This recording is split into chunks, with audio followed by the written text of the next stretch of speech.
Hillary Clinton. Remember her? She was the woman who said that Donald Trump was an illegitimate president. She said it many times in interviews. She still got a tweet up that said it. She's the woman that just passed out. Remember, just like 2 weeks before the election, just dropped dead, and they hid that. They dragged her carcass into the thing and said she was fine. You know, she probably killed a couple people. You know, Hillary, you remember her. She was married to Bill.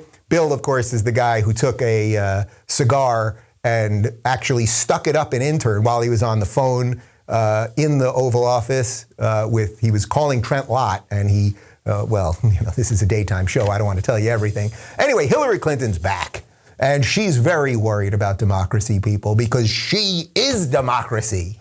Like Palpatine's the Senate. Take a look. I believe you said it's up to us to make sure the plot stays fictional. After writing this, any interest at all in getting back into the game of politics?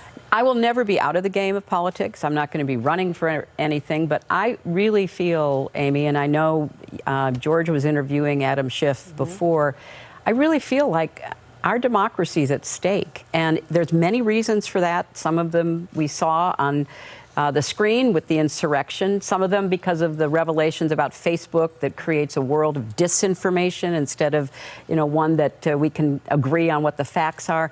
I really am worried about what's happening at home and around the world. So I'm never going to get out of, being involved, worried, and hopefully trying to help in some way.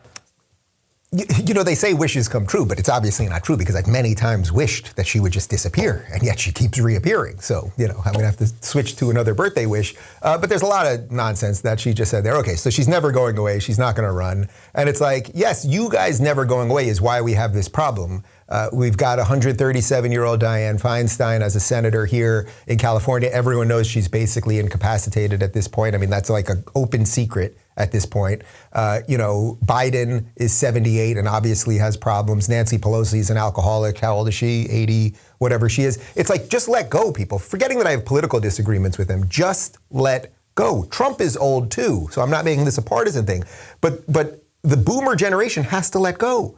They're the first generation that refuses to just let go and let the next generation in. The Gen X people are supposed to be running the show right now. The 45-year-olds are supposed to be running the show. I don't want to run the show, but it's supposed to be people roughly my age. By the way, Ron DeSantis, I think, is 43 years old, just saying. Yes, Nancy Pelosi is 81. But Hillary says a couple interesting things right there. Our democracy is at stake.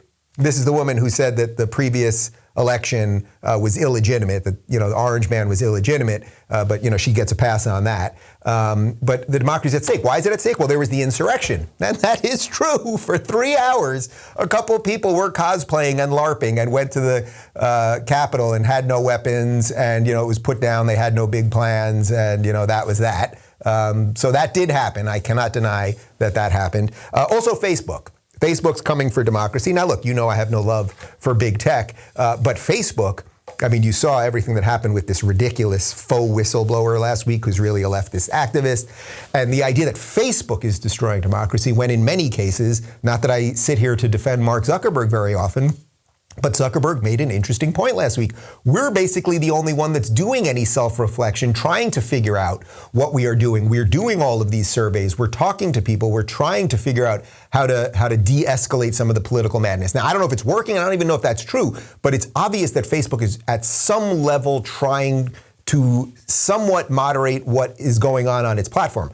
Look at Twitter, which is just an endless cesspool of insanity. That's what Twitter is. They're not doing any of that, right? So that's not to defend Facebook, but Hillary's very concerned about the insurrection, and she's very concerned about Facebook. Now, interestingly, when she says that our democracy is at stake, she doesn't seem to be concerned that the federal government would be attacking states' rights. She doesn't seem to be worried that we're forcing people to make medical decisions that they don't want to make. She doesn't seem to be very concerned that the economy's tanking right now, that inflation is going through the roof, that gas prices are really high, that a lot of people can't afford to buy houses right now as the housing market keeps rising and people are losing their jobs. I don't think she meant any of that when she said that she's worried about the state of democracy. I'm gonna have to think about that. You know what? I'm gonna have to think about that.